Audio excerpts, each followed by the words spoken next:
The Arena, a multi-platform gaming news podcast, is brought to you by, well, of course, you. If you want to learn more about how you can support the show, go to patreon.com/thearena_podcast. Hit it! That's what I'm talking about. Wait! Okay, now, from the beginning. Hit it, boys.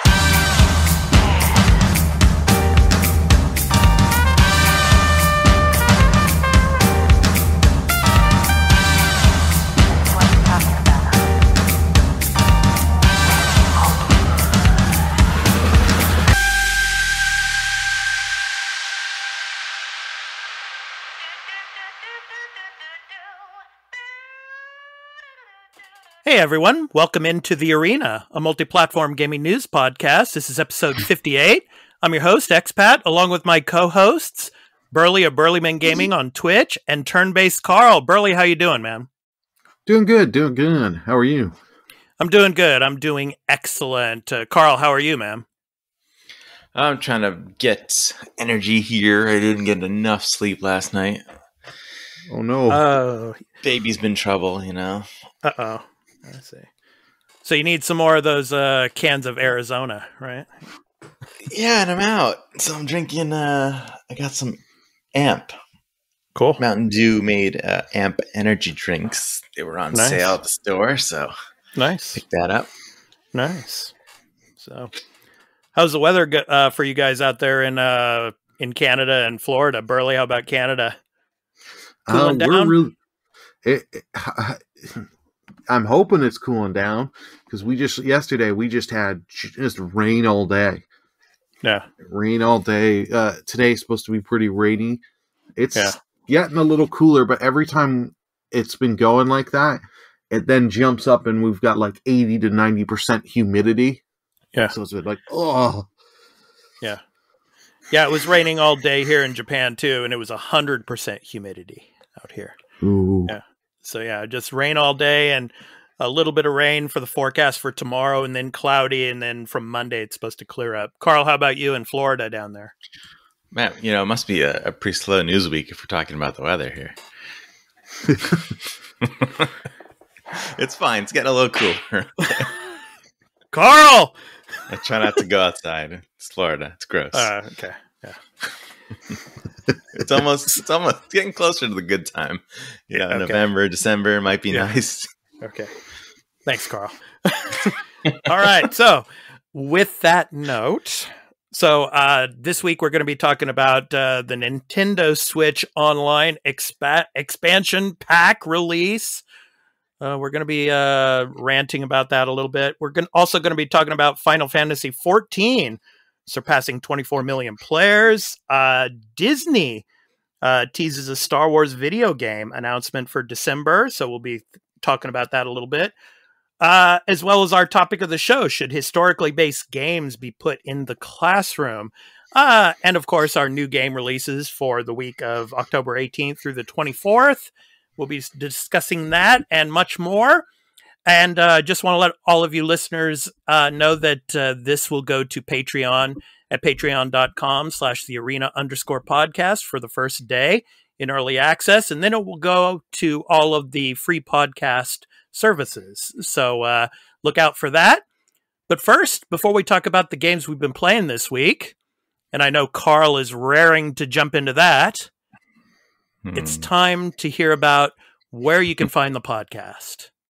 Before the crew discuss what they have been playing, this episode of The Arena, a multi-platform gaming news podcast, and the post-show will be going to Patreon in early access for one day after recording.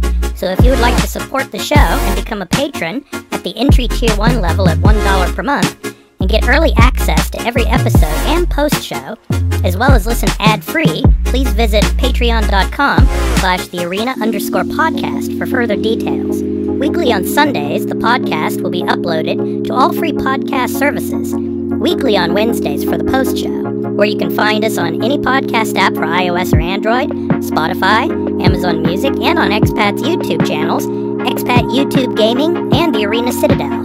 Just download your favorite podcast app or open Spotify and search for The Arena, a multi-platform gaming news podcast. Subscribe, follow us, post a review and leave us questions, comments, and feedback if you like, if that feature is available there, and spread the word about the podcast. We also have a Discord called the Arena Podcast, where you can join and chat with the Arena Podcast community, and the podcast website is at thearenapodcast.podbean.com, where you can follow us and leave questions and comments as well. Finally, you can also follow us on Twitter at the Arena, AMPGNP,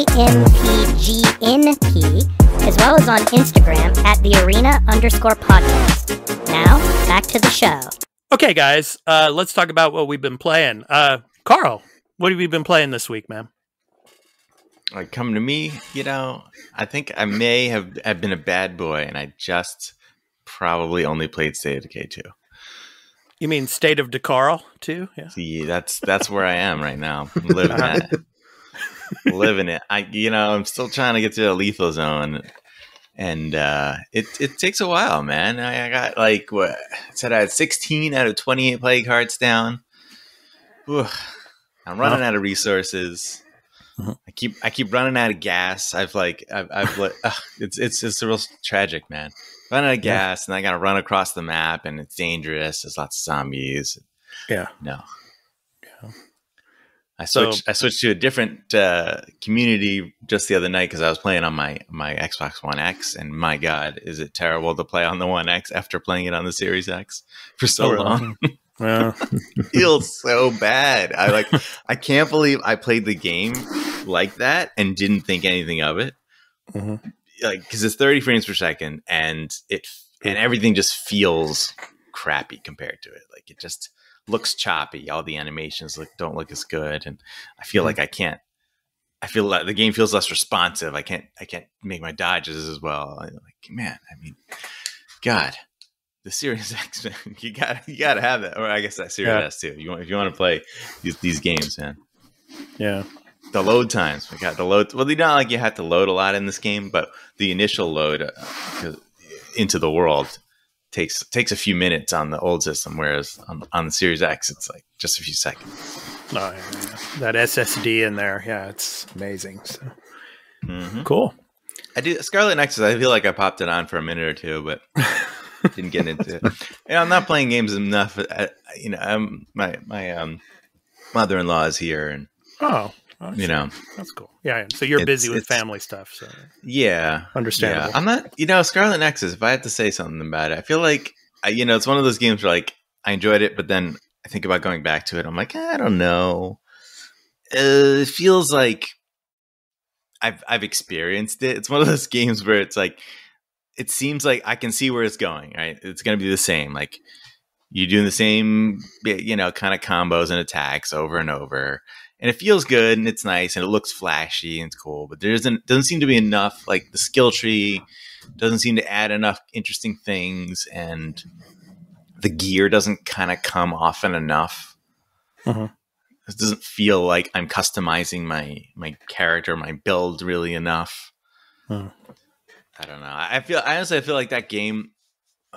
I wish you could control the different characters. There's all the different characters that can join you, and you can access their abilities, so they can give you some sort of extra enhanced ability that changes up your strategy a little bit. Those are cool, but I wish you could actually control them and had different reasons to play as them and use their attacks, because they are on the field and they are attacking. You can see them. So in a sequel, I could see they could do that. Maybe it just obviously probably didn't have that much of a budget to do something like that. Cool. All right, man. So, Burly, what have you been playing, man? Alan Wake, the remaster. I finished the story on that. I'm almost on the first DLC. I'm going to be going back to that on Sunday to finish the first DLC and maybe finish the second DLC. Okay. I have a question for you on that. Metroid Dread. Okay. I have a question for you about the Alan Wake remastered. Is there anything included in the remastered version that has information regarding control? I can't tell. I didn't get far into Control, so. But I think there's the one thing, when you're in the for anyone that's played Alan Wake, when you're in the mental hospital, like cabin area, there is a QR code in there, and you can scan it with your phone. And it gives a trailer, like an early trailer, I think is before what we knew what Control was. Okay. And what's your early assessment of Metroid Dread? It's good, but damn, is that game hard. Yeah. Yeah, I'm playing it as well, and those, the Emmys, EMMIs. Oh, I hate those things, man. I hate those things. Oh, I hate them. And I'm the idiot that decided, hey, you know, I'm going to stream this game, and I'm going to stream it with Streamloots so my chat has ways to kill me more. I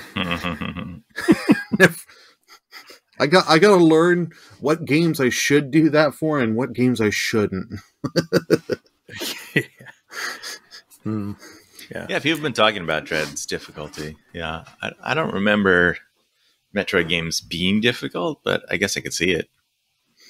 Well, for a person like me that is usually kind of slow when it comes to, you know, running and jumping and doing things like that in games, and a person who's never really been into the Metroid series, actually, this is the first game of the Metroid series I've ever played. So, whoa. I mean, yeah. That's shocking. I don't know if I can call you a gamer anymore, especially at your age. You're not. You know, you should have you started. You had a Nintendo. You could have been there day one for Metroid. Yeah. I have my NES cartridge of Metroid somewhere. Yeah.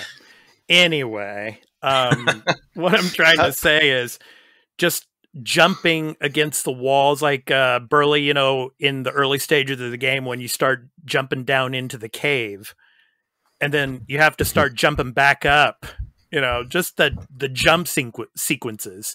You know, it's all, do I double tap A, you know, or something, you know, and then you spin and you bounce off the the wall of the cave, and then you jump up to the next platform there, you know, doing that. And then you got the EMMIs chasing after you. And it's like, oh my God, what do I do? Oh God, you know, trying to get into the next room and then sliding underneath the panels and things like that. And, you know, you have to be pretty precise at certain moments in that game. And, you know, being as though, you know, I've not really played a Metroid game. And so getting used to those controls and, you know, and when to jump at the right moments, when to slide under something at the right moments. It takes a bit of getting used to, and with those EMMIs, man, chasing you all around, it's tough. And not to mention, you really got to get used to your surroundings, because when you're getting chased, you do not have long to think. You got to just go, and get yourself to a safe spot. Because I've died so many times because I'm like, do I jump here? Do I slide under here? Caught up to me, I'm dead. Right. And that's the thing. It's an instant kill, right? If it gets you. You have a second most of the time. Counter. 99.9% of the time. Yeah. You have a chance to counterattack, but it is very, like, you have to be a god at timing. I've done it a few times, but most times I do not want to rely on that, because it's just like, I know I'm going to die. Yeah, 9 times out of 10, you're going to die in that sequence. If the EMMI has you pinned down to the floor, it's pretty much bye-bye. Okay.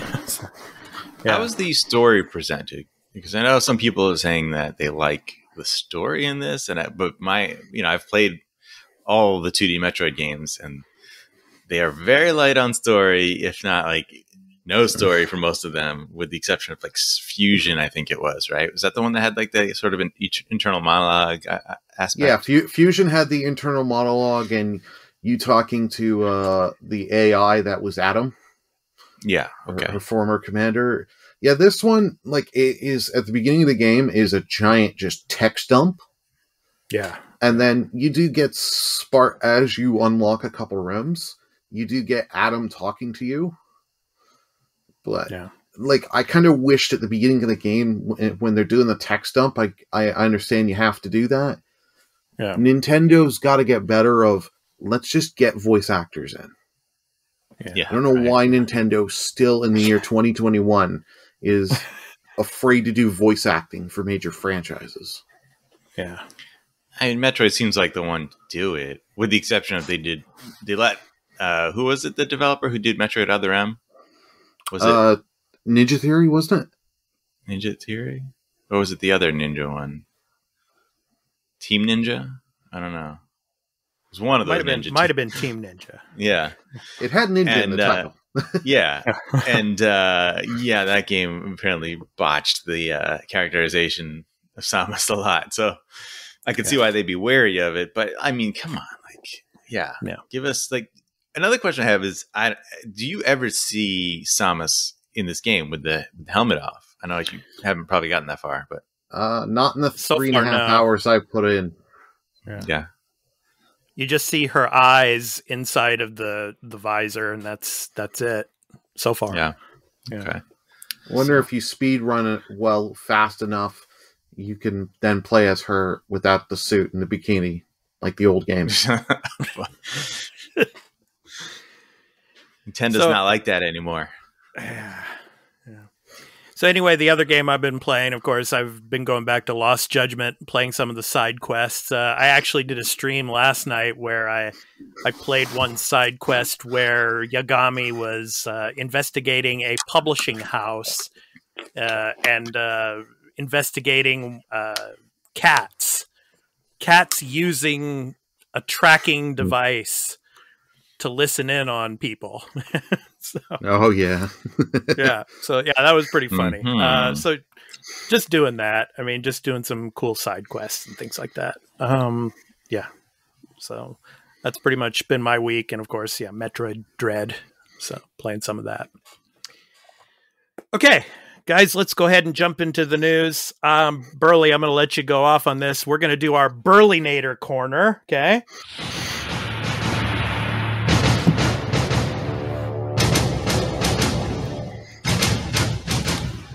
Nintendo Switch Online expansion pack release date and price revealed. A $30 increase from the standard Nintendo Switch Online membership. Burly, take it away, man. I mean, what's this all about? I mean, everybody was getting really excited.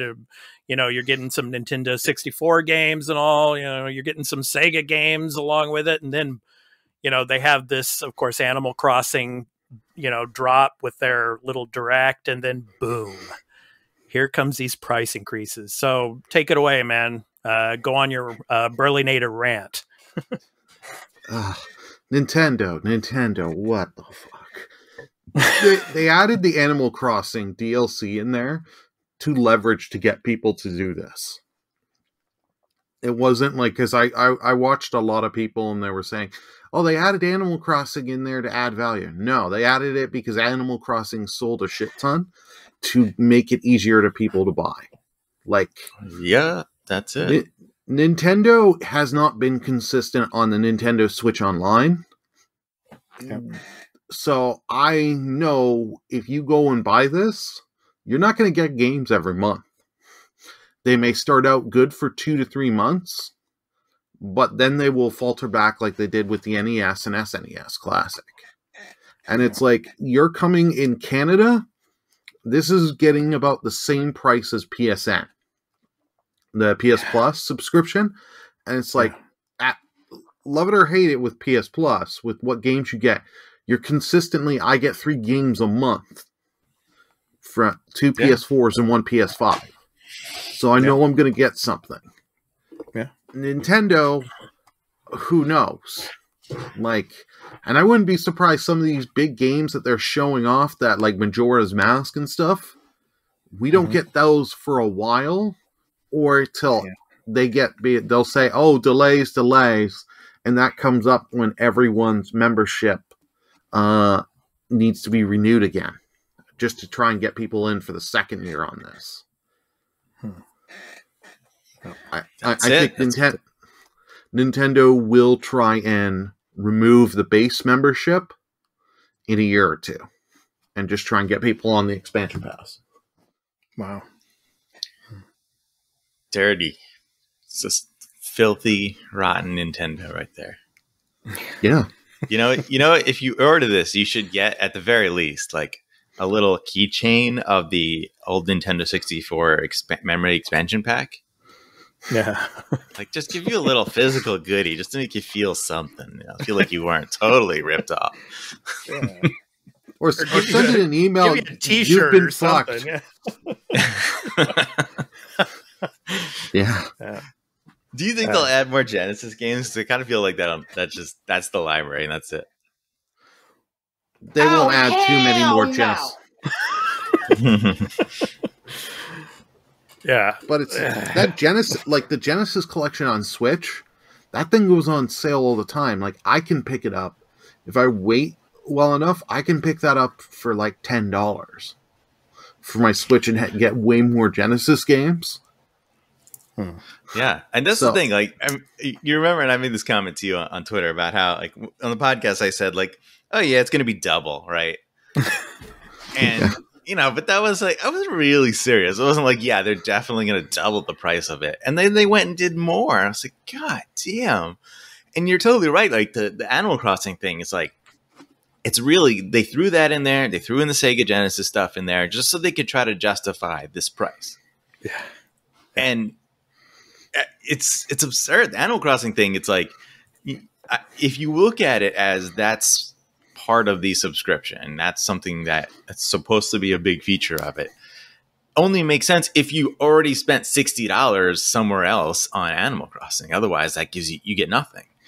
Yeah. I mean, it doesn't work without it. And I always thought Animal Crossing was free updates. I didn't know they were ever going to actually do paid DLC. Yeah, they realized they could get away with it. That's the thing. They were doing free updates. Like, I had Animal Crossing. I bought it last year. I had a blast. I put like 50 hours into it. I had my fun. It was just a nice. It came out at the right time. I had a lot of fun with it.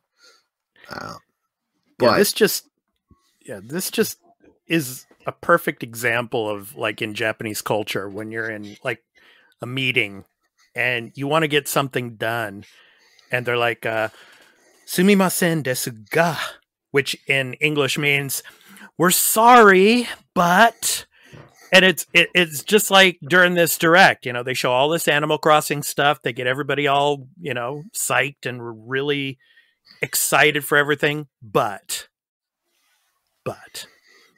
here's your expansion pass. So it's so hard to justify that value, because I get, it's weird. The service is somewhere in between, your Xbox Live Gold, PS Plus versus, Game Pass and PS Now, right? It's like, it's not either of those, because it gives you the online service and it gives you a library of games that are always there. Right.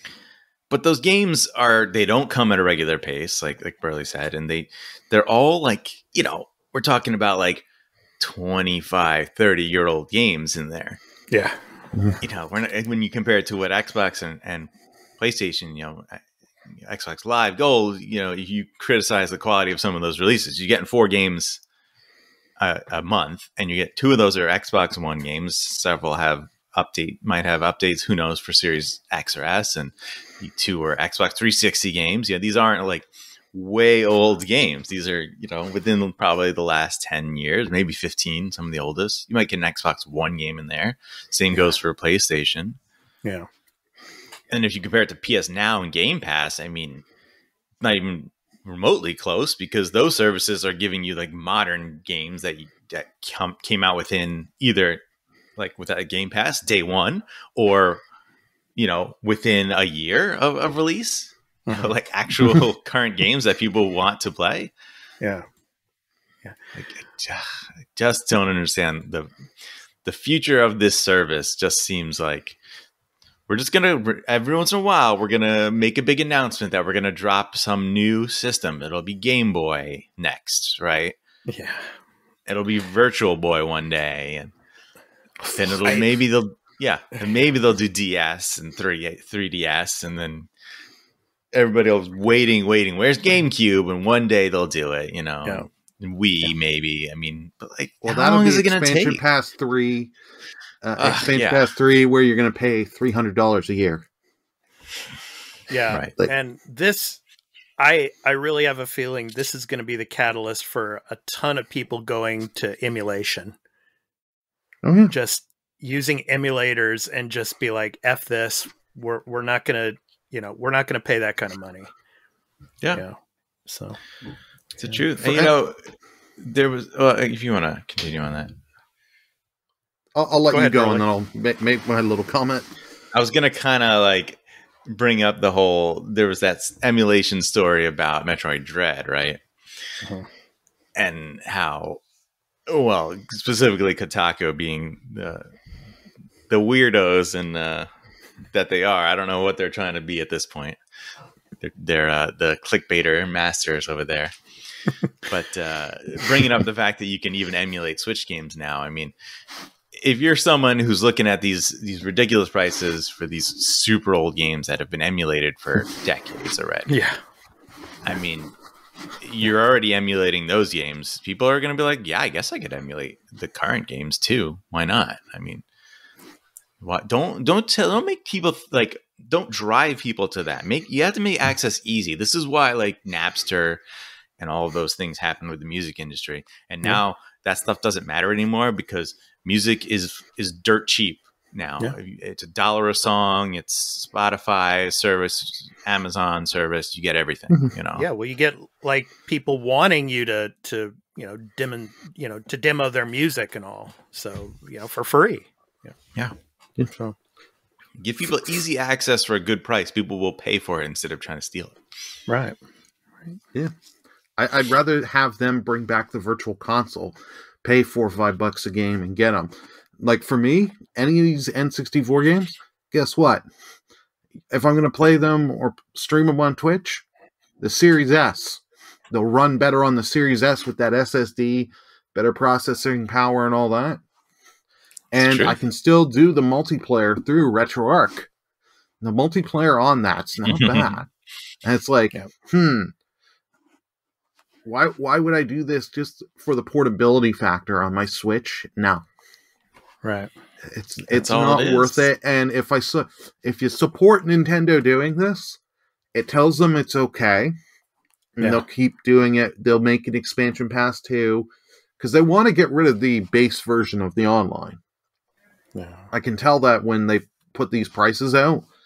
Because they'll add another big games DLC to sell to get you to buy in there. Like they made me like, oh, we made a new course for Mario Kart 8.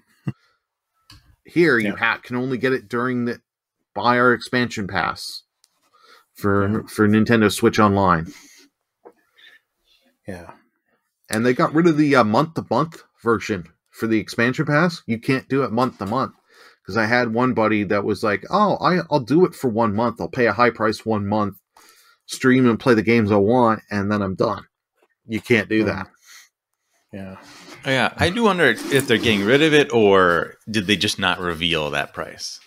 Because that's also like going to be sticker shock, right? Yeah. True. You know that monthly price is going to be even worse. Yeah. Yeah, that's true. Yeah. Okay, well, Nintendo, man. Yep, good on Nintendo, and it comes out later this month. That expansion, so we'll see how well it does. You just get a Steam Deck, and you can play all these games on your Steam. You could even play, in theory, you could even play Switch games probably at a higher resolution on your Steam. Yeah. Maybe a better frame rate. Who knows? Yeah. I don't necessarily encourage that, but Nintendo's pushing you to it. So. Yeah. Okay, let's move on to the next story. So, have any of you two played Final Fantasy 14? I think I played it the initial beta test, like before it released. Okay. Oh wow! Early? I put maybe about an hour into it. Yeah. Well, apparently there's a lot of people that have been playing it, and they probably played more than 1 hour of it. So this is from Matt Kim over at IGN. Final Fantasy XIV surpasses 24 million players, becomes the most profitable Final Fantasy game in the series. So during a recent hands-on preview event for the upcoming Final Fantasy XIV Endwalker expansion, Director Yoshida Naoki revealed that Square Enix's popular MMORPG recently has surpassed 24 million players. Furthermore, it is the most profitable Final Fantasy game in the series. Speaking to the press in a digital preview event, Yoshida revealed that the player count has hit 24 million players 11 years after Final Fantasy XIV was first released. In a chart Yoshida shared with the press, Final Fantasy XIV's player count back in 2015 was 4 million registered players. That number hit 10 million by the time the third expansion, Stormblood, was released in 2017 before doubling in the next 4 years. So, I mean, I'm wondering how many more millions are going to jump in and play this new expansion that's going to be coming out in Walker. I don't know, but these are some impressive numbers, man, especially for a MMORPG. What do you guys think? Carl, I'll let you start with this one, man. Yeah, it is really surprising, but this is something that we've been seeing happening for a while now. You know, World of Warcraft was the top dog in the MMO world for forever. Mm-hmm. And I guess people have gotten tired of that one, and this is the new thing. It's the new hotness, as they might say. Yeah. And I guess it's earned it. It's supposed to be really good. It's supposed to be a good story. Mm-hmm. I do want to try it, but, you know, again, I mean, I guess I could play it on PC, or I have a PS4. I could play it on there, but it's not on Xbox, and it just bugs me that something like this wouldn't be there. And they've talked about it. Phil mentioned it. They even sort of announced it, and there was something recently with one of the Japanese developers making a comment about it. Mm-hmm. The talks were going well, and I think it's going to happen because it's so popular and successful. There's no reason why they couldn't even get a whole bunch more people to try it on another platform. But right. Whatever the reason, it's a big undertaking. I totally get it. Like, it's not easy to just add a new platform, and that might also mean adding Xbox One, right? Xbox One X, Series S, X. It's a lot of work, so I get it why it would take some time, but get it done. You know, get it done. As far as MMOs go, like, there aren't a lot really out there anymore. They don't come out very often, so it makes a lot of sense that one that's really good would be the one that is hitting such huge numbers at this point. What is it? The next big one is what? Elder Scrolls, right? The new one that's coming years from now. I think that one. Well, Elder Scrolls Online is pretty popular. Yeah. Right? And then the New World, I don't know how that's shaping up at this point since last we talked about it. Right. Yeah. Yeah. Burly, what do you think? Are you impressed by these numbers? Yeah, it is impressive, especially with, as Carl's mentioning, this isn't on Xbox. So, and I know a lot of people on Xbox that only have Xbox that are like, I want to play this. I really want to play this. So you just imagine how much. But like, Square has been doing really smart moves with this game. Because like during the pandemic, they increased like free trials and all that. Yeah. So you could play longer without having to buy the game or buy, the online membership for it. Yeah. So, which is really smart. Get people in, get people hooked. Yep. And then you've got them. So. Yeah, that's a good point. About the pandemic and all. I think that's where you see, like, in the last 4 years, the numbers have just doubled. Of course, the last 2 years being with the pandemic and all. I mean, you just millions of people probably jumping in to play. So that's probably one of the reasons why those numbers are so high. It's not unlike your mobile games, right? They are kind of looking for the whales, right? Yeah. Because 24 million players, right? That doesn't mean that all those players are paying, because you can play this free for a certain amount of time. Right. Now, saying it's the most profitable Final Fantasy game, that does mean that a lot of people are putting in money. But like I said, it's the whale. It's the people who will continue to pay forever. Right? Yeah. Because either they're playing it all the time, or they love it enough that they will continue to pay even if they're not playing it. They'll jump in here and there. They want to keep up, right? But they won't play it all the time. Right.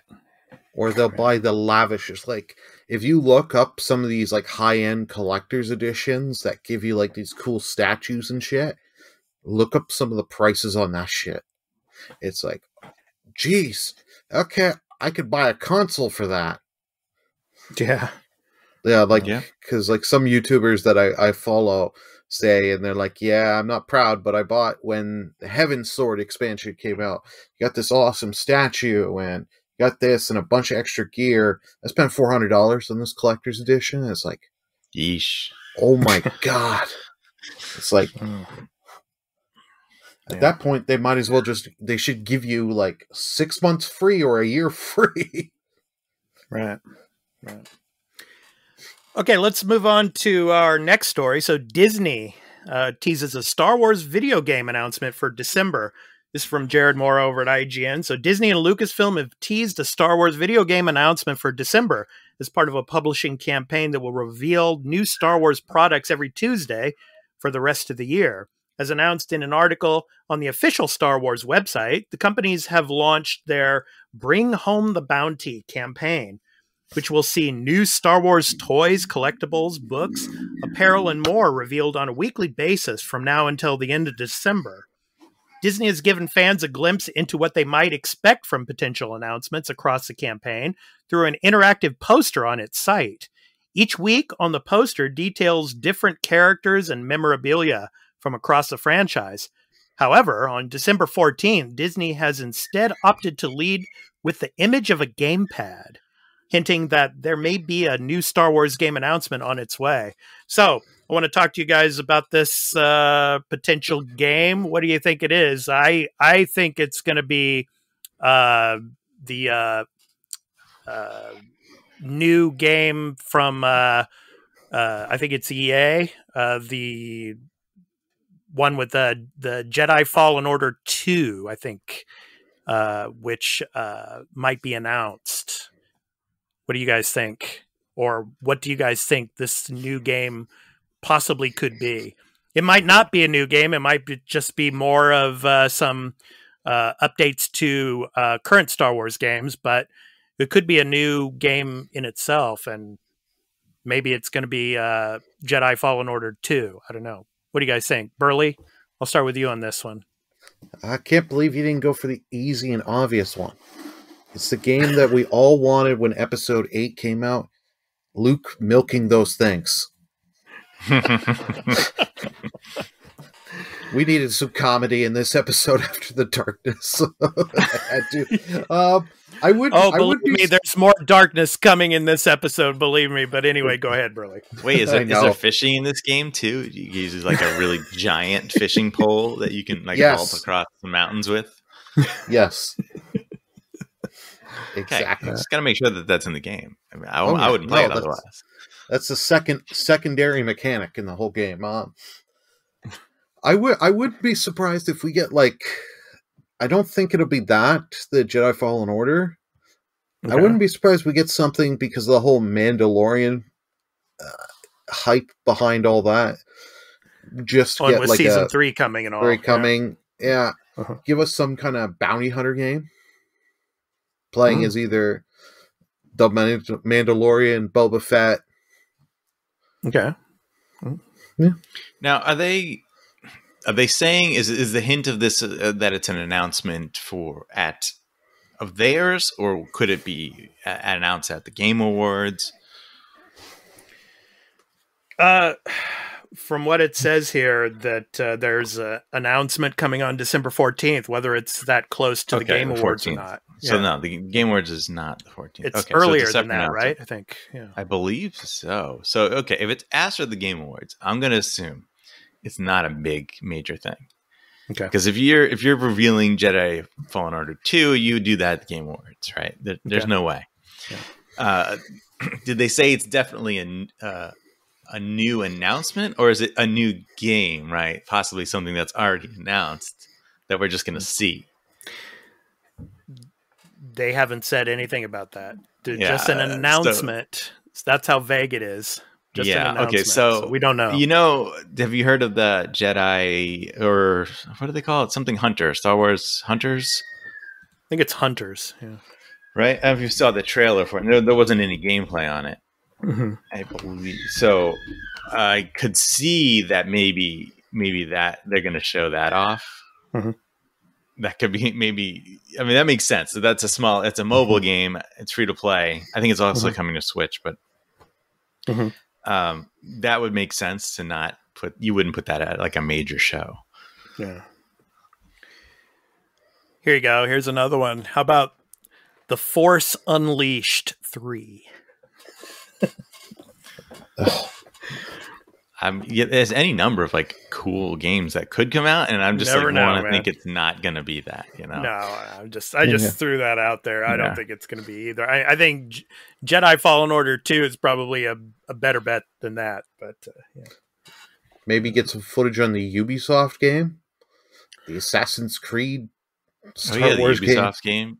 Yeah, that would be cool to see. But again, that should be big, right? That shouldn't be, unless they want to keep something for themselves. But you put that at the Game Awards.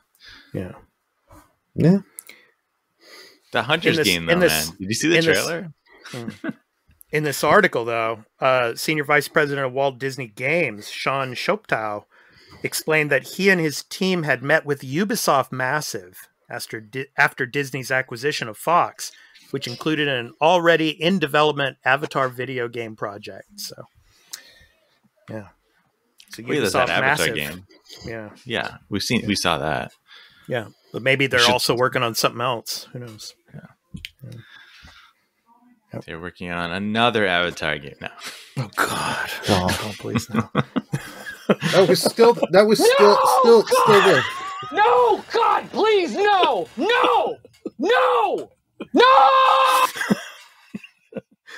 Yeah. Yeah.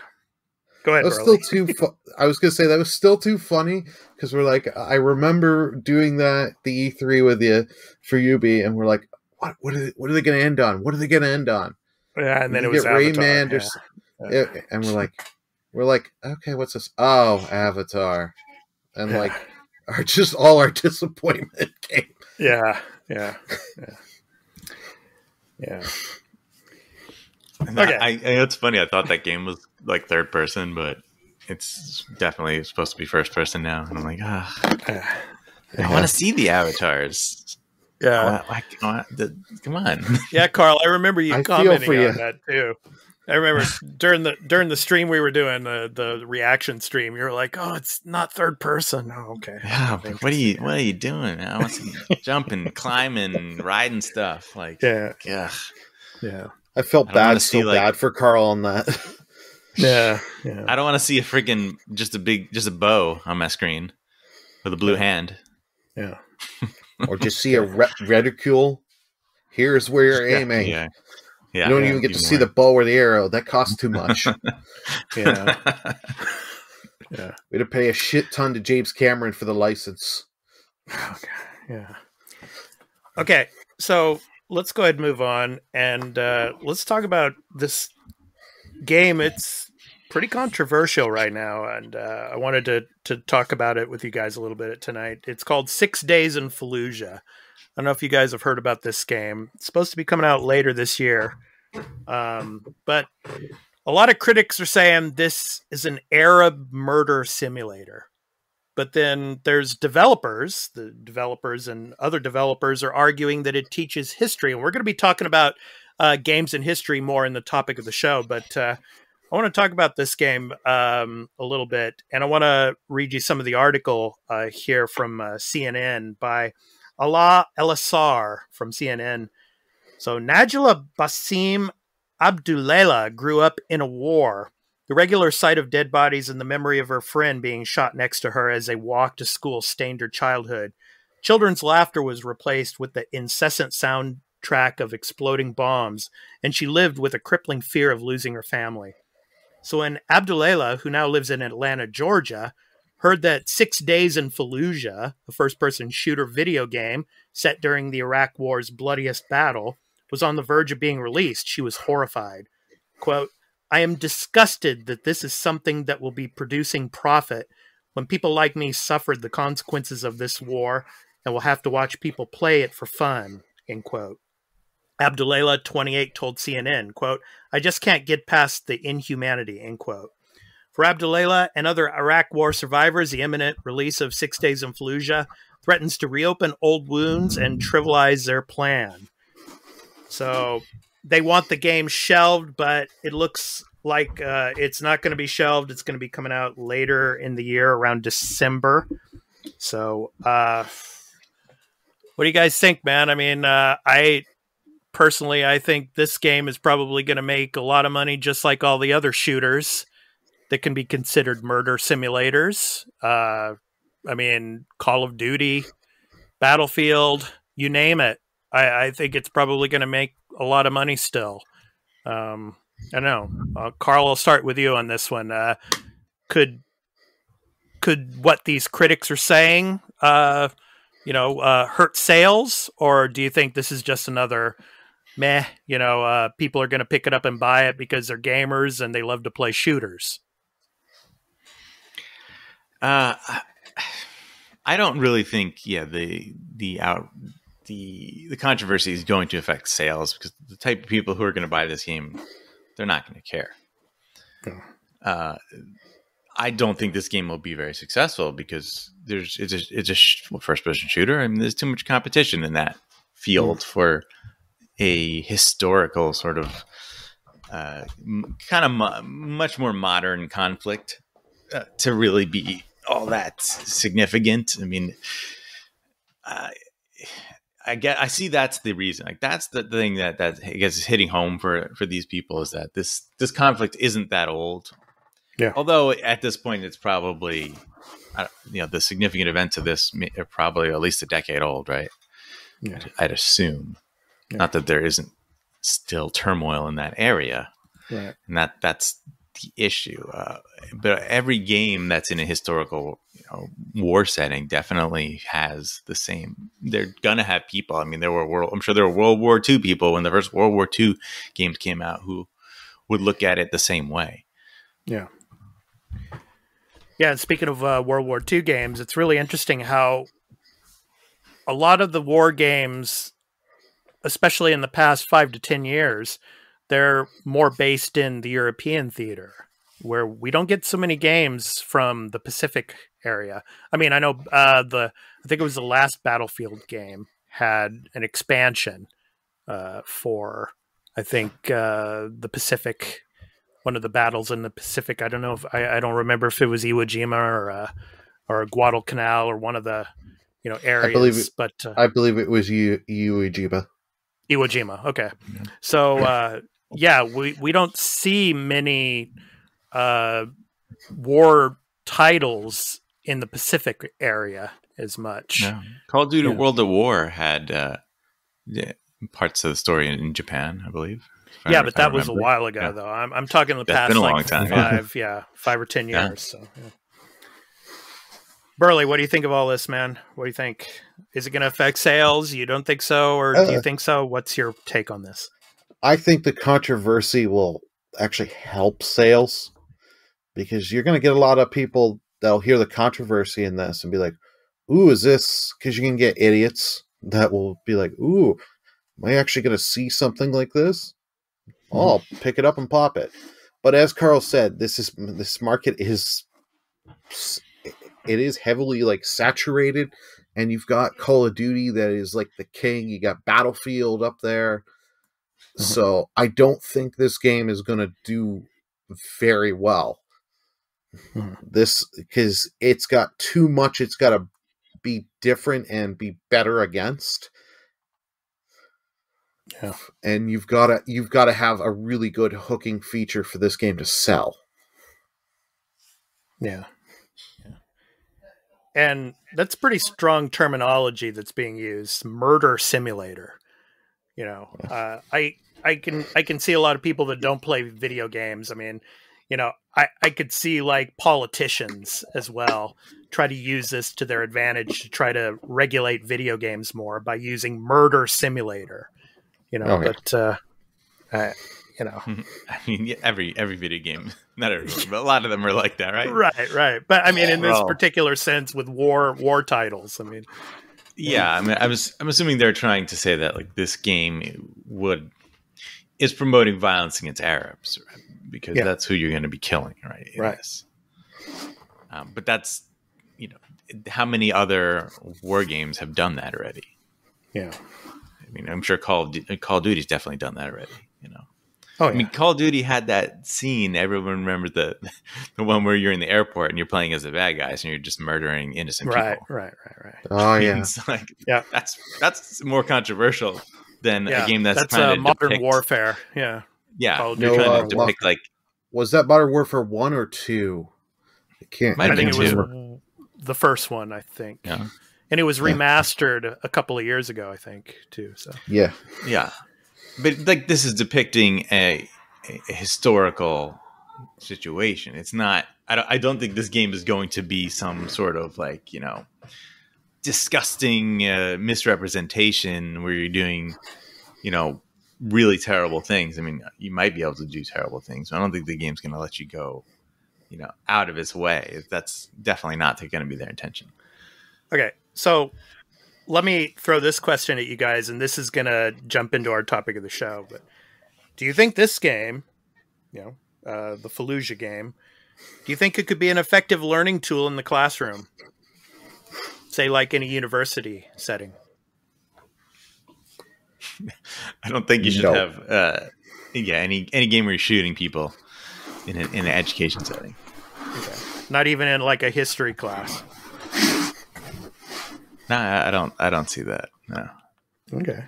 This game I can't see being used in a history class because this is just probably going to be another generic shooter, but just set in that time and area. Mm-hmm. It's not going to be. You're not going to get any education merit out of it, other than maybe these are what guns were used at this time and in that area. Yeah. I mean. If your class needs to be motivated to have any sort of interest in what you're trying to teach them, this is the only way to do it. I mean, I guess, but that's not really what you should be doing. You should not be. If you're talking about war in the classroom, you should be talking about the reasons for the conflicts, right? The different sides, the different arguments, not showing the actual fighting. Like that's not the important thing about the tactics used in the battle. Like that's really not that important. Okay. Well, there was an interesting article I read from the Smithsonian magazine, and I want to bring this up a little bit as we jump into the topic of the show. So this is from Ted Scheinman from the Smithsonian. When playing video games becomes a history lesson. So on campuses across the country in the United States, professors are putting historically based games into the classroom. So I thought this was pretty interesting. So I wanted to bring it up as our topic for this week. So he says, quote, "Okay, class, for tonight's history homework, you'll be playing Assassin's Creed," end quote. What might sound like a slacker's dream assignment is finding new respect in academia, spurred on by a University of Kansas historian who says video games are crucial to the creation of public knowledge of the past, end quote, and belong in the classroom. Andrew Denning, an associate professor, notes that the increasing sophistication of history-based titles and the growing number of scholars who grew up on video games, Denning being 38 years old and growing up on video games as one, are softening higher education's distrust of the activity. A University of Tennessee course centers on the, quote, Red Dead Redemption, end quote, series, wherein players explore turn-of-the-century America. The level of detail replayed by a game, quote, far outstrips that of a historical monograph, end quote. Denning argues in a recent paper published in the American Historical Review, some game companies are now striving for maximal accuracy, even hiring historical consultants. And some of the games that they list here, the Assassin's Creed game, one is Crusader Kings, which Burly, one of our friends, of course, Krabby X10 loves to play, right? I think it's Crusader Kings. Yeah. Oh, yeah. No, he played a lot of that. The 1979 Revolution, Black Friday, Ink Stories is another one. So looking into the Iranian Revolution. And as we were talking about war games, Brothers in Arms from Gearbox Software, as well as the Battlefield games as well. So let's jump into this, guys. What do you think? What do you think? Should historically based games be put in the classroom? I mean, can a game that has historical elements be an effective learning tool in the classroom? What do you guys think? Burly, go ahead, man. What do you think? I think it can. When I took my history class in high school to learn about trench warfare, we had a vote. Our teacher said, "Okay, we can either just read out of a textbook and talk, or we can go play Axis versus Allies." On and that's what we did. We voted. The vote won. Of course. Yeah, it was like, I ain't reading out of it. And it actually did get us like, ooh, I'm interested in this. And then we actually went back to the textbook. It's like, I know that's not the greatest game for history, but you can get, with some games, you can get some historical knowledge and get people. It may not give them a whole lot of knowledge, but give them, okay, I kind of like this. I wonder, let me do some more research on this and get people going down the rabbit hole. Yeah, you have to be specific and careful in how you present this in a classroom, I would say, because it's the easy way out, right? It's like when the teacher puts on a movie, right, or a video. And that's the whole class. Like when I look back on it, I'm like, the teacher's probably hungover that day. They're just like, I'm just gonna pop in this video and let them watch this the whole class. I've had those days where I'm like, as a student, I'm like, this is great because I don't have to pay attention, but also like I'm not paying attention. I'm not learning. Damn, Carl, you're explaining my situation in the Japanese schools here during Halloween and Christmas. Oh yeah, I throw in a video. Yeah, like I throw in. So you go into school drunk, Christmas. Sweet. Nightmare. Well, not that part, Burly. Not that part. But Nightmare Before Christmas, I show for Halloween. Then for Christmas, I show the Jim Carrey Christmas Carol. So, yeah. I get it could be a treat for the kids, right? It's not that you should never. Yeah. Give them a little break. Twice a year I do it. That's all. Yeah. But if the goal is like you're really trying to teach something, I mean, prepare a lesson around it. Don't just like put it up. Like play this game. All right. What'd you learn? Like no. Like you have to focus that. You have to really think about it. Yeah, like in the article, for example, talking about Red Dead Redemption. Okay, this is America in the early 20th century, like the first decade of the 20th century. This is what people were wearing. People were still riding in stagecoaches in certain areas, things like that you show for maybe 10 minutes or so and then discuss it. Yeah.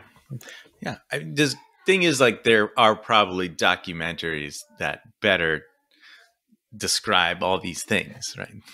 And the documentaries are, I think, an easier way than the video games because they're focused on telling you a specific thing. The video game is about like entertainment and having fun and enjoying it. Right. Now, of course, I grew up in a time when we didn't have this type of technology. I mean, could you imagine a historically based Atari game?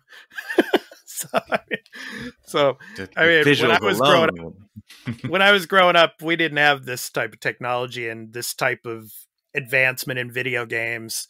So my question to you guys is, moving forward, a lot of kids these days, they're bringing their computers, their laptops to class at school. I mean, even here in Japan, for Christ's sakes, they're finally starting to implement Chromebooks in the classrooms for elementary school students.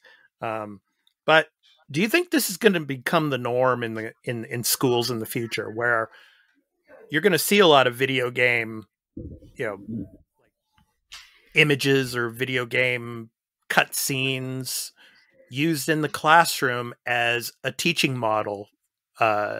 So, students will be able to, process certain parts of history better. What do you guys think? I mean, especially as you have, like it said in the article, you have a lot of video game development companies now using historians to better accurately, show things in video games when it comes to history. I still think, and Burly, you're going to probably laugh at this, I still think Ghost of Tsushima could have done a better job at that. But then again, that gets pretty deep. So, but I don't know. What do you guys think? Do you think this could become the norm in schools in the future, where history classes, for example, because that's our topic of the show, history, video games that have history elements to them, do you think they're going to be more incorporated as we move forward, say like 10, 20 years from now? Well, Carl, what do you think? Sense. It does make sense because, as you said, as the technology comes available, they start using it in classrooms, So yeah, they put on movies in classrooms. They were using the overhead projector before that. They had I remember when in Microsoft Encarta became the first for the first time in school, and they just, if anybody doesn't know, it's just basically a digital encyclopedia. Right. But there's a lot of visuals in it. So those type of things always do get incorporated. So video games make sense. I mean, even still like Oregon Trail, right? I played that in the computer lab at school. Because there is an educational aspect to that. Right. So it isn't actually completely new to have any sort of video game in the classroom. I think there's a lot of potential for like VR or AR stuff in the classroom. Yeah. Because then you could actually sort of show a more lived-in space of historical settings and representation. Like Google Earth in VR. Yeah, you could have, like VR, into Fallujah. No, let's not do that. VR into Assassin's Creed, and you can walk around the pyramids and ancient Egypt or Rome. Yeah. And, no, that would be really cool, actually. Yeah. Burly, what do you think? Is it going to become the norm? I don't know about the norm, but it will become like in your more preppier schools, the ones that have money. Mm-hmm. Like I'm going to go back to a little show called The Simpsons. Because in an episode in the 90s, they had the one little dream of it where kids put on your virtual reality headsets on, and then it shows them, hello, welcome, I'm Genghis Khan. Go where I go, eat where I eat, defile what I defile. Yeah. So I wouldn't be surprised if we get stuff like that. Mm-hmm. And as you said, with historians being added and get more accurate stuff. You could, I could see it coming, but I think we're still like 10 to 15 years before that becomes anywhere close to the norm. Okay, so let's go ahead and move on to our new game releases for the week of October 18th through the 24th. And we're going over these games from the website releases.com. So I'm going to throw in my first recommendation. It's my only recommendation for this week because we're getting very close to Halloween. I'm really looking forward to our horror game Halloween episode on the 30th, like the day before Halloween. That's coming up in a couple of weeks, guys. So I'm really excited about that. So on the 22nd of October, the Dark Pictures anthology House of Ashes is going to be released. I'm really looking forward to this one. Of course, the Dark Pictures anthology, you had Man of Medan that came out first, and then, of course, Little Hope came after that. So next up is going to be House of Ashes. And speaking of Fallujah, Carl, I mean, this game centers around the war in Afghanistan, not in Iraq, but in Afghanistan. And there's some troops that go into like a cave, and that's where all hell starts breaking out. It's coming out on the 22nd. I'm really excited for that one. It's coming to most platforms. What's your guys' pick? Carl, what's one game that you recommend this week? I'm just bringing it up here, actually. It's having a little trouble. What's the first date here? Where are we at? The 18th through the 24th. Ah, YouTuber's Life 2. It's not YouTuber's Life 2? What? That's not the one that we're all going to play?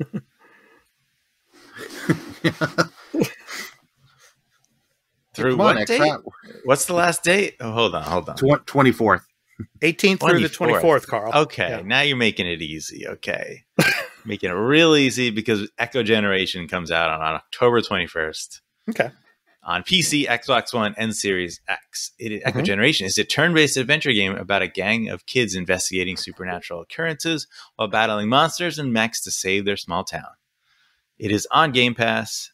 I played the demo, and it is awesome. I love this game. I cannot wait. This is like I've been, languishing in like just kind of playing, State of Decay 2, and because I'm really looking for something I want to really play and get into, and this is probably going to be it. Like it's just a cool, like fun turn-based RPG, a very traditional feeling, but has some modern aspects. It kind of reminds me in some ways of like the South Park games, that there's a bit of an activeness to some of the battles. Like, I love that. Like Super Mario RPG did this too, where the whole thing where like you do an attack, but if you hit it at the right time, it does more damage, right? Or you can block an attack if you tap it at the right time. It just gives you a little bit extra of something to do while the stuff's playing out. And if you don't want to do that, you can still get by without it, type of thing. And the story seems fun. It's a mystery with kids in a small town. Also, I think aliens are involved. Very earthbound sort of like aesthetic sort of setting to it. Very excited for that. Let me just go back here. I want to read the description for House of Ashes. So House of Ashes is kind of like Until Dawn, and then of course Maid of Medan. Or Man of Medan, I should say. I'm sorry. And Little Hope, where, of course, you have to make choices, and those choices obviously have consequences throughout the game. So the Dark Pictures anthology House of Ashes is an upcoming survival horror interactive drama video game developed by Supermassive Games and published by Bandai Namco Entertainment. It is the third of 8 planned installments. So 8 planned installments in the Dark Pictures anthology series, following 2019's Man of Medan and 2020's Little Hope. Comes out on the 22nd for PlayStation 4, PlayStation 5, Xbox One, Xbox Series X and S, and Windows. So I've played Man of Medan, and probably next week I'm going to be playing Little Hope, and I'm really looking forward to that one, as well as House of Ashes. So Burly, go ahead. What's your recommendation for this week? I'm surprised Carl did not go My Friend Peppa Pig. Don't want to play that with your daughter yet? Peppa Pig. I've never even seen the Peppa Pig yet. We're not on that phase. Just pray you don't. Could this could be an easy gamer score game? Huh? No, I'm not that type of person. I am that type of person, but not with that game. For me, I'm gonna go one I've done before because I've been waiting for it. Is Toy Soldiers HD, because I've always really wanted to play this game. It's coming to Xbox One, PC, and anytime I try and click the link to get more info, their site is having issues. Yeah, it's what happened to me too, Burly, when I was trying to, get the information for House of Ashes. It did the same thing; it just froze. So yeah, it's doing that to me. Like I'm trying, but it's your tower defense where you're going on the turrets. Yep. It's I'm like they hoping know we're doing this show right now, and so they have to freeze up on us. Yeah. So. they're taking the spiritual opium. The one time I didn't do definitely. it, Yeah, it's the consequences of me not taking it. yeah. But this is your tower defense, but you can go on the turrets. I'm really looking forward to this. Even if this isn't on Game Pass, I will most likely spend my money and pick this up. Cool. Well, I'm already predicting Carl's recommendation for next week. Guardians really? of the Galaxy. Are you sure? Sure about that one? Maybe. There's another game on there I might play. Yeah. I know mine for next week, and I definitely know Expats for next week. Yep. We'll save them for next week. But yeah, it's being that Carl's not going to be here next week, I just thought I'd throw Guardians of the Galaxy out there because I know he's looking forward to playing that. So Yeah. I guess I'm sorry. I'm not going to be here. I should say then. That one I'm waiting for reviews, of course. I am excited. I hope it's really good.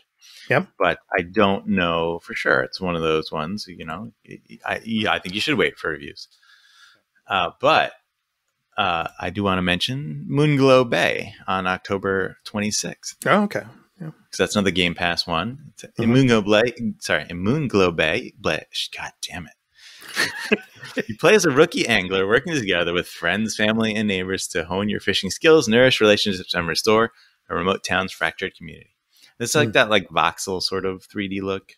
Yeah. And it's just like a cute, relaxing, fun game. You're in this fishing village, and looks like you can build up the village in certain ways, and there's maybe a little sort of mystery story involved somewhere. But otherwise, it just looks like a very day-to-day, trying to get different fish and sell things and, those type of games. Cool. Comes out on the 26th. Right? Yes. Yep. PC, Xbox One, Series X, Game Pass. Cool. All right. I'm surprised you didn't say Pumpkin Jack. Yeah, I noticed that one. It looks interesting. I noticed Darkest Dungeon 2 is on there. We'll be talking about Pumpkin Jack next week. Yeah, okay. Definitely. All set. Well, I don't know how Darkest Dungeon 2 shows up as October 26th. I'm I think I feel like that game's not coming out that day. Even I've been I love Darkest Dungeon, and I have never heard of a release date for a sequel at this point. Yeah. So we shall see. A weird one. Yep. Okay, so what I want to do now is talk about the Japanese charts. So Japan. So, what game do you think is number one, guys? This is a chart to October 10th. So, which game in Japan sold the best? Burly, what do you think? I don't think it's Lost Judgment. I'm going to go Metroid Dread. Okay. Carl? Yeah, that makes sense. Or Monster Hunter Rise. Okay. Even though it's been out for a while. But number one, with 86,798 units sold, Metroid Dread. Number two, on PS4, Far Cry 6, with 34,219 units sold. Number three, for PS5, Far Cry 6, with 16,686 units sold. Number four, Mario Kart 8 Deluxe. Number five, Super Smash Bros. Ultimate. Number six, Ring Fit Adventure. On Ring Fit. Yeah, on Nintendo. Yeah. Number seven, Minecraft, of course. Number eight, Doki Doki Literature Club Plus. Okay, visual novel. Number nine, for PS4, Lost Judgment. And number 10, WarioWare, Get It Together. So those are the top 10 through October 10th. Mario. Yeah, WarioWare. So now let's talk about, because of course the OLED is out in the wild now, and I want to show you some of the numbers and the other console sales for Japan as well. So number one is obviously, because it's new and everybody wants to pick it up, the Switch OLED models sold 138,409 units so far. The Switch is number 2 with 32,792 units sold. Number 3, PlayStation 5 with 13,786. Number 4, the Switch Lite with 88,650 units sold. Number 5, here you go, Carl, Xbox Series S, 2,920 units sold. Number 6, PlayStation 5 Digital Edition, 2,099 units sold. Number 7, PlayStation 4, still going on with 961 units sold. Number 8, Xbox Series X, 527 units sold. And number 9, the new 2DS LL, including 2DS, 405 units sold. So those are the top still 9. selling. Yes, still selling out here. Wait. So Can you give me the PS5 versus the PS5 digital numbers? okay, the PS5 optical version, 13,786 units at number 3, and the digital edition at number 6, 2,099 units. Wow. So See, there's a huge difference there. See, that I think it's funny because the digital edition of the PS5 seems to be in very low quantity. yeah, Now, you would think, since that it just requires less parts, there would be possibly more of those. yeah. But that console always felt like we want to undercut the price as much as possible. Like they knew, okay, Microsoft's got like some sort of cheaper model. How do we get in there, right?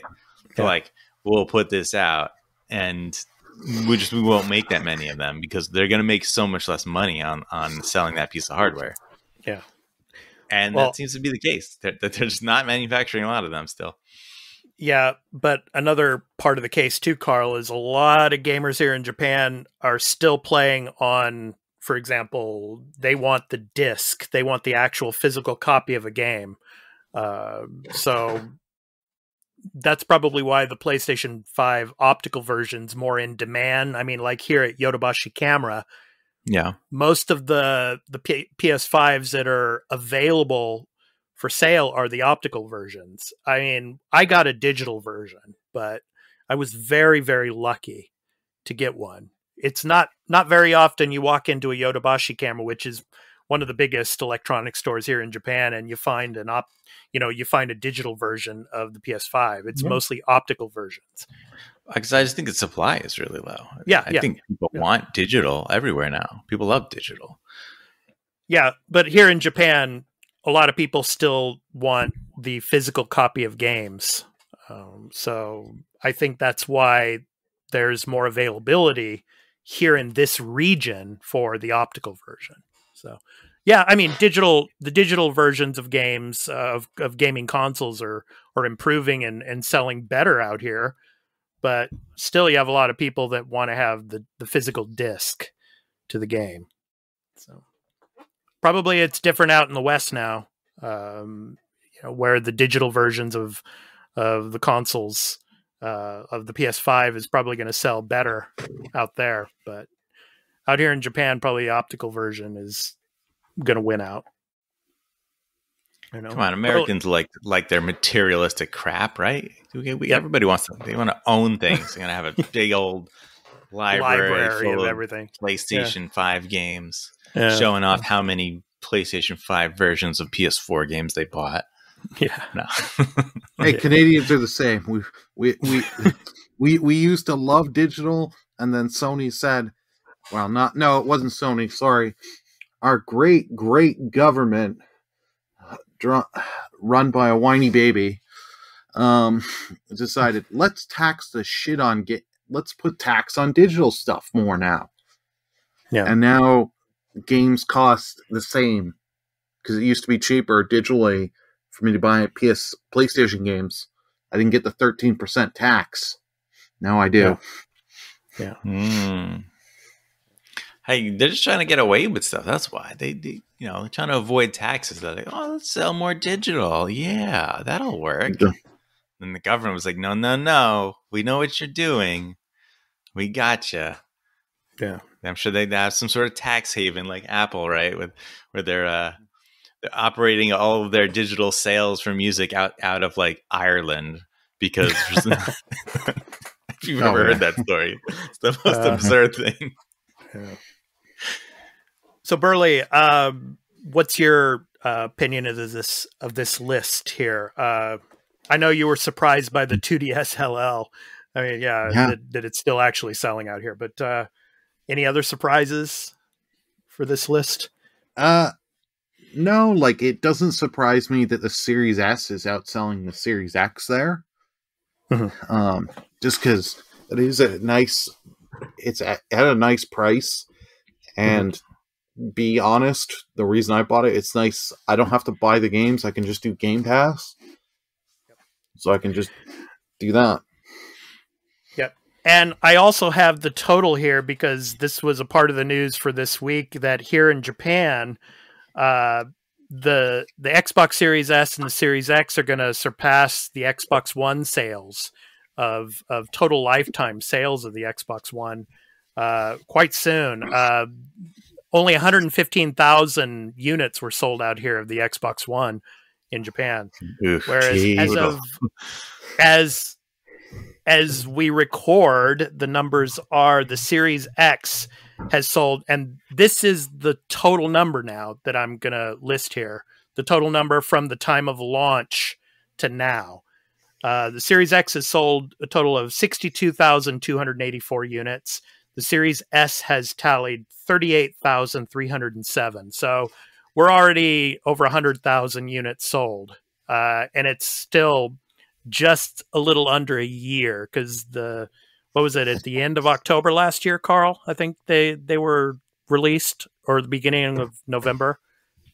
I don't remember exactly when November, the Xbox launched. I think, Yeah, it's November. November. It's November the first week, I think, yeah. So, we're coming up on the 1-year anniversary, but already here in Japan, we're almost surpassing the Xbox One generation of sales here in Japan. So that's very successful, and that's impressive numbers for here in Japan. Carl, what do you think of that? Yeah, no, that's very significant to match an entire generation in almost a year. Yes, yeah. I mean, that shows that they're doing something right with this new generation. Yeah, and it's only going to get better. Though those numbers are really low. I think, like, for context, you have the PS5 overall numbers, even overall PS4 numbers. I don't have them over. Well, the PS4 is over 115. I think worldwide it's like over 115 million, right? I think something like that. But in Japan, it's probably like a few million. Yeah, again, the population isn't the market is much smaller compared to so many other parts of the world. Yeah, I don't have that number with me, but yeah. Now the Switch, I know, is doing still incredibly well in Japan. Okay, so this is from Famitsu. Reports the console PS5 sold a total of 1,012,656 units in Japan as of now. Among those numbers, 847,421 units were the standard PS5 model, while 165,235 units were the digital edition. Ooh, huge difference again there. So, yeah. So it's a million, right? Okay. And I don't know what we have in America. We don't get those numbers. Mm-hmm. It's not fair. Why don't we get numbers like that? Yeah, you should, man. Yeah. Give us the numbers. Microsoft, tell us how many Xbox Ones were sold. Yeah, it won't do it. We don't get the numbers in Canada either. Yeah. Just shame in their eyes. Shame. It must be like 60 million, right? You think, for the Xbox One generation? Shame. Shame. They won't tell us. Shame. Yeah, they should. They should tell you. I think, there are international numbers and all as well, but US figures, they should tell you that. So, All right. So now I want to talk a little bit about some announcements. We have a new Extra Take episode that's going to be dropping on our YouTube channels. Actually, it dropped about an hour ago on our YouTube channels, Expat YouTube Gaming and the Arena Citadel. So please check that out. It's where Burly and I and our special guest, Peaceful Warrior 3, are talking about Far Cry 6, kind of like our early impressions of the game. So please check that out. And of course, we're going to be doing some extra. I think DC is doing something, right, Carl? Today, right? DC Fandom is happening today. Yeah. So later, I think later this week or next week, we're going to be doing some, some reactions to the fandom. So watch out for those things as well. So everybody's excited for Batman. Yeah. It's a Batman show. I don't care about Batman. I've seen a lot of Batmans. I'm okay. I could do with some new stuff like Black Adam or Shazam 2 or the Flash. Yeah, and then of course Michael Keaton, he can still fit into his old bat suit. Yeah. So they say. So they say, man. So they say. We're going to see him in the bat suit. Get him in the Vulture suit. That's what I care. Yeah. Put him in the Batman Beyond suit. Show him have a heart attack. Ooh. Yeah. Well, we're going to see Suicide Squad game. Yeah. We're going to see that third person multiplayer shooter Suicide Squad game. Yeah. It's going to be a shooter, just so everybody knows. Just they announced this, and there's pictures with people with guns. Okay, Killer Croc has a gun. Third person? Okay. Oh, not Killer Croc. Third person? King Shark. Third person. Yeah, I think they said it's third person. Yeah. Okay. You never know. They could put King Croc. Killer Croc. Why not? Croc, yeah. He's give him a gun too. Yep. He's gonna have a gun. Solomon Grundy with a gun. Give everyone a gun. Cool. So, what are you guys going to be playing this next week? I'm going to be playing Captain Boomerang with a gun. Yeah. Sorry. I'm going to be playing Little Hope. Be playing more side quests in Lost Judgment. I might start that game called The Somnium Files. AI The Somnium Files. I might try some of that game as well this coming week. But because Halloween's coming up pretty soon, I want to start Little Hope. So, Burly, what are you going to be playing this next week? Well, Sunday probably finish all of Alan Wake, and then I could maybe meet up and make a little extra take on that. Okay. I'll be playing some more Metroid and some Phasmophobia. Yeah, I'm gonna definitely play some more of Metroid Dread as well. So cool. Carl, how about you? More State of Decay 2? I feel like I want to take a breather on it. Yeah. So it's weighing on me. It's getting, it's challenging on Lethal. When you get upset when one of your survivors dies, it's permadeath after all. They're gone forever. Okay, yeah. So, when is the Resident Evil Code Veronica? I forgot the date on that for Xbox Live Gold. Very soon, or if not out now, because it's a Games with Gold game, right? It's out. Yeah. Is it? It's 16th. Okay, it's today. Yeah. So I think that I'm going to jump into that, and I'm going to play that. There you go. Cool. And then Echo Generation later in the week. Mm-hmm. Cool. All right. So before we conclude the episode, I want to let everyone know where you can find me on social media. My general content creation site is at expat2020.live, and my YouTube channel for gaming and podcast content, Expat YouTube Gaming, is at youtube.com/expat2020gaming. And the podcast channel for gaming, entertainment, and pop culture is at youtube.com/thearena citadel. My other social media links to Twitch, Twitter, Instagram, the Arena Podcast Discord server, and the podcast websites are at Linktree. That's linktr.ee/expat2020. So that does it for me. Burly, where can people find you on social media, ma'am? You can find me on Twitter at BurlyMenGaming. You can also find me on Twitch at twitch.tv/BurlyMenGaming. And as I mentioned earlier, just a little small promo here. I do use Streamloots. They're having a little promo right now. If you are buying packs, you can win some gifts and prizes through them. And so if you want to potentially win some prizes and watch me die and dick me over in games, check out my streamloots.com/BurlyMenGaming. Cool. Cool. All right. And Carl, where can people find you on social media, man? I'm on Twitter at Turn-Based Carl. You changed your name again, too. Yeah, it's Turn-Based Carl again, right? Yeah. I'm back to normal. It's not my thing to really do that too much. So yeah. I don't like nicknames. That's why I have Carl in my name, because I want people to call me by my name. Yeah.